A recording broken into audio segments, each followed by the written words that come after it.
na cirurgia de hérnia de disco, todo o disco é retirado? Se a hérnia sai inteira, a coluna fica osso com osso, fica aqui até o final que eu garanto que você vai entender. O disco intervertebral é uma estrutura cartilaginosa composta por uma camada mais grossa, o ânulo fibroso, e uma mais gelatinosa, o núcleo pulposo. O pessoal gosta bastante de comparar com aquela goma de mascar, o Bubalu. Acabei entregando minha idade aqui. Nem sei se existe mais essa goma de mascar, mas de qualquer forma é uma boa analogia. Só que o núcleo do disco ele não é líquido. Apesar dele ser mais mole do que a capa dele, ele é um pouco cartilaginoso. E a principal função do disco intervertebral é a absorção do impacto entre duas vértebras, entre os dois corpos vertebrais. E com o desgaste do disco intervertebral é comum que ocorram abaulamentos, protrusões, essas duas partes do disco, né, tanto do ânulo quanto do núcleo, e por vezes a capa ela pode se romper e ocorrer a extrusão do núcleo do disco. São essas alterações, seja a protrusão, a extrusão ou mesmo o abaulamento, que podem comprimir as estruturas neurais e causar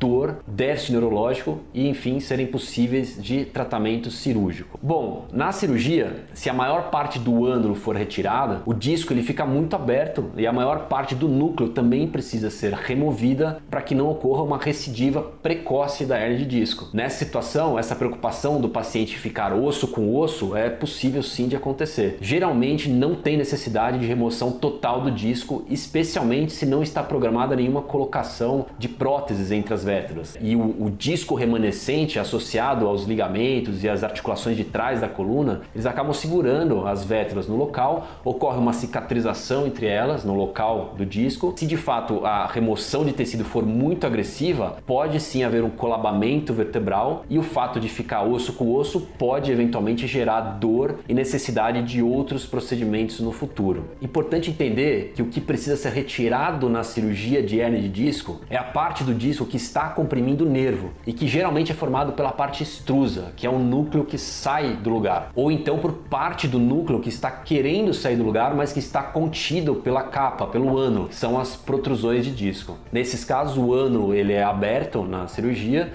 e o núcleo doente é retirado e o restante do disco é poupado ao máximo para que ele continue exercendo sua função de absorção de impacto. Em geral, sabe-se que a maioria das hérnias de disco melhoram sem cirurgia, ou seja, com o tratamento clínico, medicamentos, infiltrações. Portanto, na maioria das vezes, se uma cirurgia precisou ser indicada, as cirurgias mais simples, como a remoção endoscópica desses fragmentos que comprimem o nervo, associado então a uma reabilitação pós-operatória, são suficientes para a resolução da maioria dos casos.